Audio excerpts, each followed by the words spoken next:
Bom dia, meus amores. Vamos então começar a corrigir nossa revisão.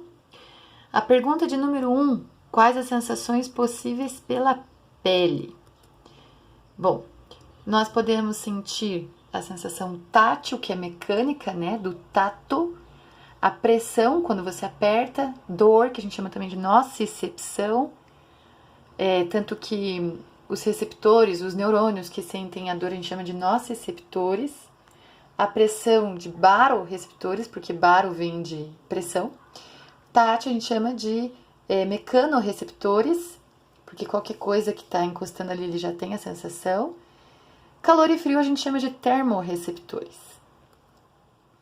Por isso que a gente sente as sensações na pele, porque tem sistema nervoso ali. Por que a pele auxilia na regulação térmica? Porque a pele auxilia na manutenção da temperatura constante. Então, quando está frio e o corpo quer aumentar a produção de calor interna, a gente tem os calafrios, que são pequenas contrações musculares para aumentar a taxa dessa produção de calor. E os arrepios, que quando os pelos se levantam, impedem a passagem, né, ou dificultam a passagem dessa camada de ar frio. Quando está calor, a gente precisa diminuir a temperatura do corpo. E o suor, ele carrega junto com a água essa energia na forma de calor. Por isso que a gente se refresca. Ou por isso que a gente começa a suar, né? E depois, quando está muito quente, a gente sua demais, parece que a pele fica fria. Por que a regulação é essencial para os mamíferos? Porque assim como as aves, a gente mantém a temperatura do corpo constante. Lembra o ano passado? A gente falava de peixes, anfíbios, répteis. Eles são heterotermos, eles dependem da temperatura do meio. Então, a temperatura do corpo deles não é constante. Nós não, nós temos que manter constante. Se muito alta nos dá febre, se muito baixa nós temos hipotermia. Qual a diferença entre as glândulas que existem no nosso corpo? Mamárias, que formam as mamas, sudoríparas ou sudoríferas, que produzem o suor, sebáceas, que produzem gordura, nós temos também as que produzem cera, né? E a nossa classe, a classe dos mamíferos, é a primeira e única que apresenta várias glândulas.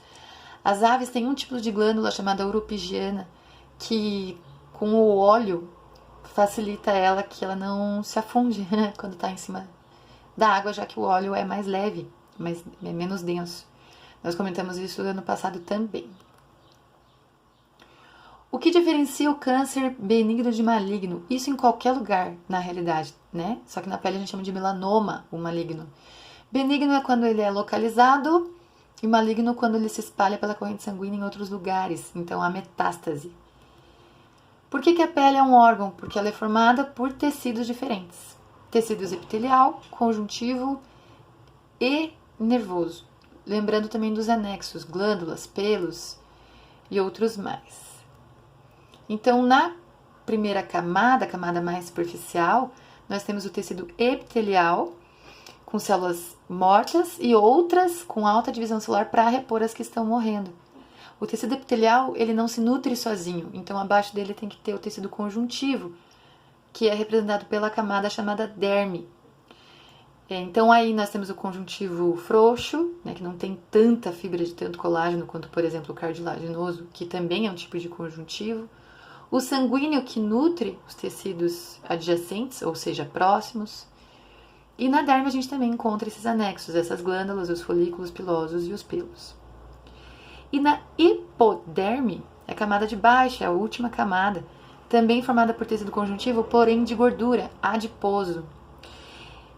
Células que armazenam gordura são células adiposas, elas basicamente são núcleo e gordura acumulada. Qual a importância? Ela dá sustentação para as primeiras camadas, além de permitir, né, o isolamento térmico, ok? Então, lembrando, essa correção da revisão é para vocês estudarem junto com a correção da revisão anterior, porque todo esse processo vai cair na avaliação, ok? Beijinho!